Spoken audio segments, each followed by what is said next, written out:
यीशु यीशु प्रभु है। यीशु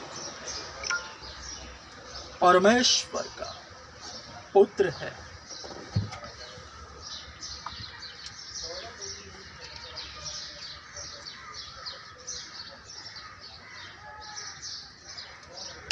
यीशु प्रभु है। यीशु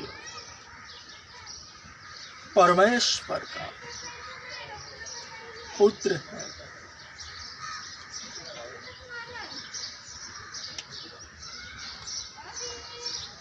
हे जाति जाति के लोगों, यहोवा राजा हुआ। यहोवा राजा हुआ है।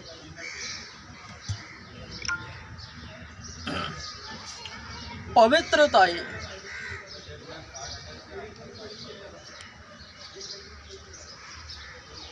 मसीहत बड़ी खूबसूरत है।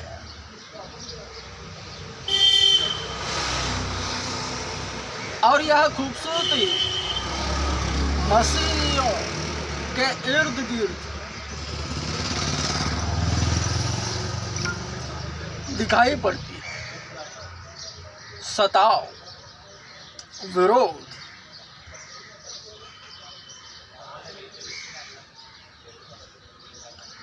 पवित्रताएं जो अपनी पवित्रताएं में बरकरार रहता है, उसे संभाले रहता है।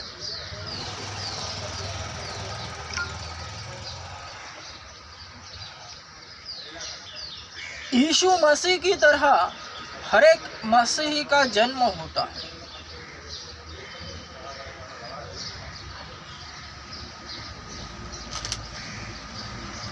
यूहन्ना 3:6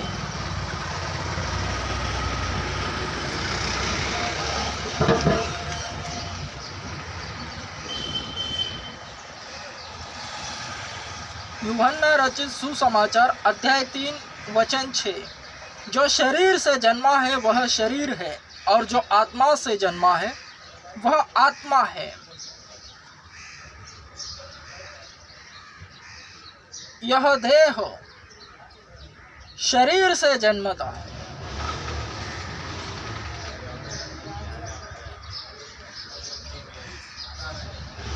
माता पिता से जन्म लेता है, वह शरीर है। वरन आध्यात्मिक व्यक्ति जो मसीही कहलाता है वह पवित्र आत्मा से जन्म लेता है, जिस तरह से यीशु जन्मा है। क्योंकि यीशु को रिप्रेजेंट करना है तो उसी की तरह जन्मना है और उसी की तरह दिखना, चलना, रहना है। शरीर से जन्मा हुआ शरीर है, और जो आत्मा से जन्मा है वह आत्मा है। 2017 से पहले, प्रभु यीशु को जानने से पहले, चर्च में जाने से पहले, यह शरीर से जन्मा हुआ शरीर है। 2017 के बाद यीशु मसीह को जानना, यीशु मसीह को ग्रहण करने के बाद, चर्च में जाने के बाद, अब जो है वह यह आत्मा से जन्मा आत्मा है।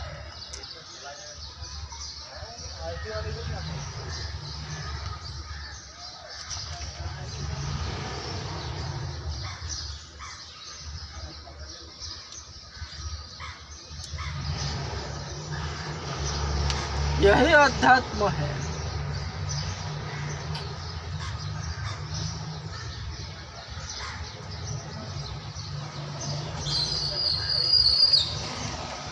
विरोध और सताव होता ही होता है, क्योंकि जो आत्मा से जन्मा है उसे प्रकट करने के लिए उसका विरोध और सताव होता ही होता है, और वह करने वाला जो शरीर से जन्मा है वह करता है, क्योंकि शरीर और आत्मा दोनों आपस में परस्पर विरोधी है।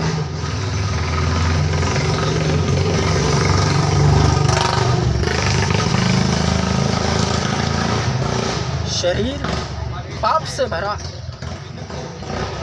और उन्हीं शरीरों के बीच पवित्र शरीर जो पाप नहीं करता आत्मा से जन्मा हुआ है। यीशु मसीह पर विश्वास एवं यीशु मसीह को ग्रहण करने के बाद उसके पाप अंदर ही अंदर दबे रहते हैं, वह कर ही नहीं पाता। क्यों? क्योंकि वह परमेश्वर से जन्मा है, और जो परमेश्वर से जन्मा है वह पाप नहीं करता, क्योंकि उसका बीज उसमें बना रहता है, उससे पाप होते ही नहीं।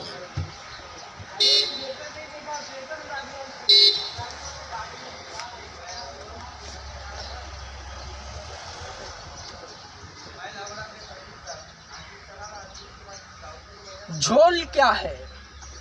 यीशु मसीह को कबूल करना, यही झोल है।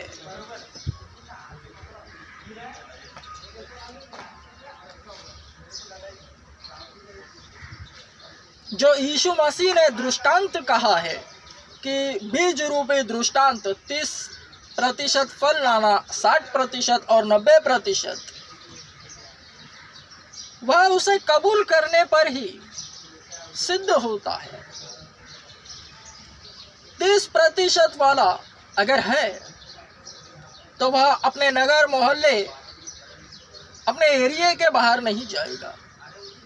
60% वाला है तो वह अपने शहर के बाहर नहीं जाएगा, वरन जो 90% वाला है वह पूरी दुनिया में फैल जाएगा, क्योंकि यीशु मसीह को कबूल करना ही झोल है, उसका खुलकर प्रचार करना है।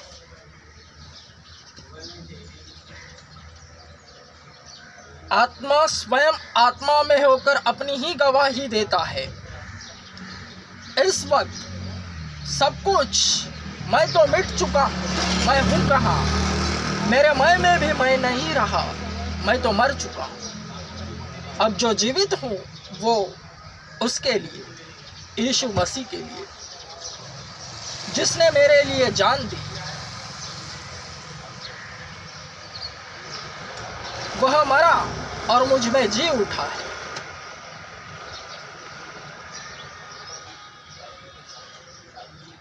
मकबूल इमानुएल खुलकर प्रचार कर रहा है, दबा कर रहा है, इतना कर रहा है कि शैतान परेशान हो चुका है, पागल हो चुका है शैतान। तो उसके विरोध में वह ऐसा प्रतीत करता है कि मकबूल इमानुएल है ही नहीं, वह क्या कर रहा है? हर शरीर के द्वारा वह बोलता है, हमें पता ही नहीं तू क्या कर रहा है, उसे पहचानने से इनकार कर रहा है। इतना प्रचार हो चुका है, यीशु मसीह को सरेआम कबूल कर रहा हूँ।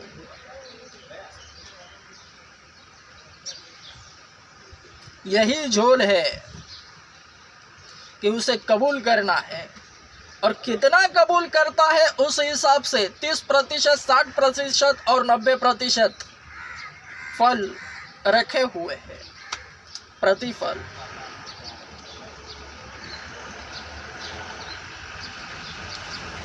पवित्रताई सताव और विरोध होता ही होता है परमेश्वर के जन का। वह भी डिसाइड करता है कि वह किस लेवल का है।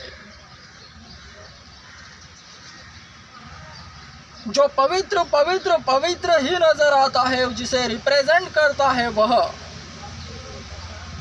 परमेश्वर का जन,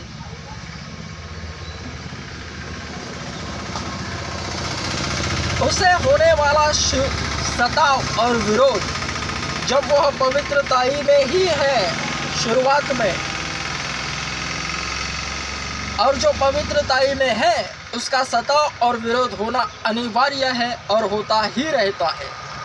वरन जो परमेश्वर के जन है उसकी मनस्थिति ऐसी होती है कि क्यों हो रहा है, उस वक्त कुछ तो अलग होता है उसे, जब विरोध और सताव होता रहता है। वरन उसे सामने लाने के लिए और उसे बढ़ावा देने के लिए उसके भीतर की पवित्रता ही सताव और विरोध को क्रिएट करती है। वरन कुछ ऐसे हैं जो मरे हुए कव्वे जब मर जाते हैं, पवित्रता हटा जाती है उनकी पाप में गिरने के बाद, तब वे उनकी मनस्थिति ऐसी होती है कि विरोध और सताव क्यों नहीं हो रहा। वे विरोध और सताव को ढूंढते हैं, खुद क्रिएट करते हैं मैटर को, ताकि विरोध और सताव होवे।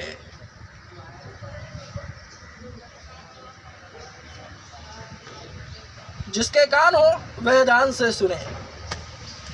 शुरुआत में जो पवित्रताई में बरकरार है, यीशु मसीह मिलता तो सभी को है, वरन उसे संभालना आना चाहिए, क्योंकि वो पवित्र पवित्र पवित्र है। उसकी पवित्रताई सर चढ़कर बोलती है। तो शुरुआत में परमेश्वर का जन, जो परमेश्वर का जन होता है, उसमें पवित्रताई, तो सताव और विरोध उसका होना अनिवार्य है। वरन उसी को लेकर वह परमेश्वर के जन की मनस्थिति यह क्यों हो रही है, जब होती है तो इरिटेटिंग होता है उसे, लेकिन आनंददायी है सताव और विरोध। पवित्रताई है तो शुरुआत में ऐसा ही होता है। वरन जो परमेश्वर का जन मरा हुआ कौवा है, मर जाता है, पवित्रताई को खो देता है पाप में गिरकर, रहता तो वह मरा हुआ कौवा ही। सालों साल बीतने पर उसमें कुछ दिखाई नहीं देता, आत्मा उड़ जाता है। आत्मा जैसे कबूतर की नाई बैठता है तो उड़ भी जाता है। तो जब वह मर जाता है कौवा, मरा हुआ कौवा, पवित्रता ही उसमें नजर नहीं आती। टैग उसका वही है, परमेश्वर का जन, चला रहा है दुकान। तो वह उसकी मनस्थिति ऐसी होती है कि उसका विरोध और सताव क्यों नहीं हो रहा, खुद क्रिएट करने लगता है। सीन को खुद क्रिएट करता है कि विरोध और सताव होवे।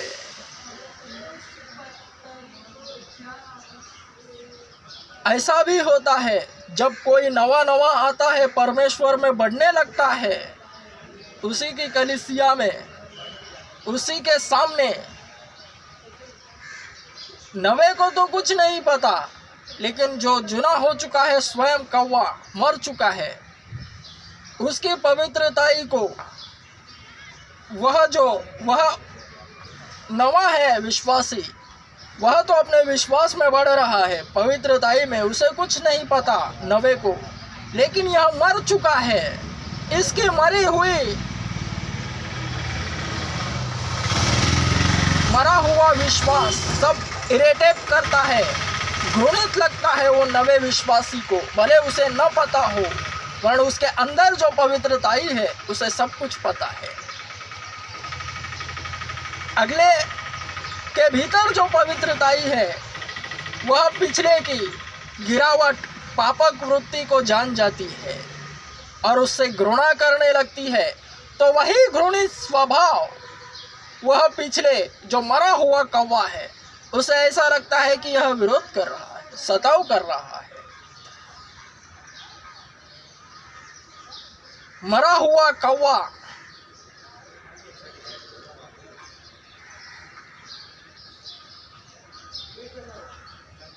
उस अगले को गिराने की कोशिश करता है, क्योंकि वो जान जाता है उससे कुछ नहीं होगा।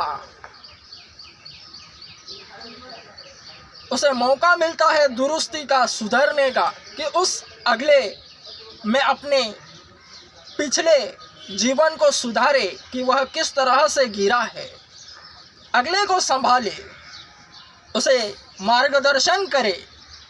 मौका दोबारा मिलता है, वरना वह नहीं सुधरता। अगर समर्थन करे उसका और उसे मार्गदर्शन करे योग्य, तो परमेश्वर की ओर से वह आशीर्वादित हो जाता है। वरना अगर उसका विरोध करने लगे अगले का, मरा हुआ कौवा, तो वह अगला बढ़ेगा ही बढ़ेगा, वरना उस पर चढ़ जाएगा, उसे खा जाएगा। क्योंकि वचन लिखा है, यिर्मयाह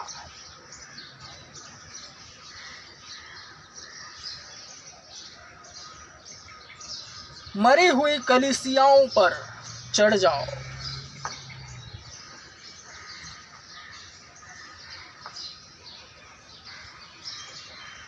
वचन वहीं पर और कुछ इस प्रकार से ही पूरा होता है, होने लगता है। यही अध्यात्म।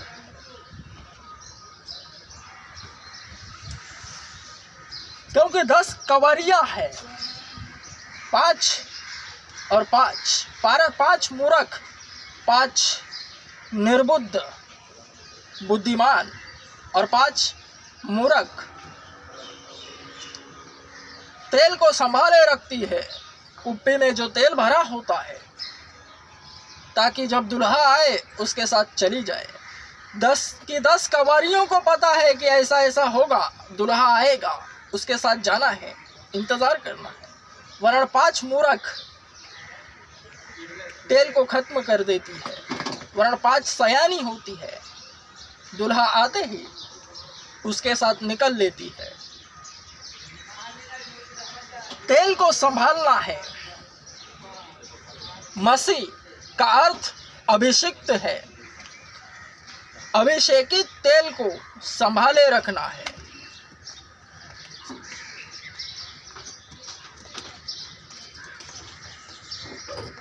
और जो अपने अभिषेकित तेल को, अभिषिक्तता को संभाले रखता है, वह दूल्हे के साथ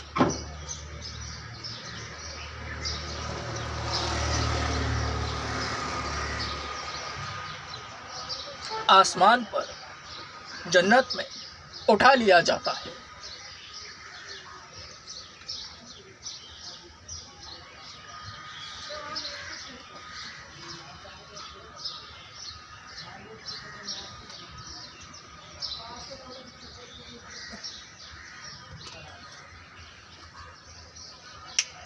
Amen. Strong. Amen.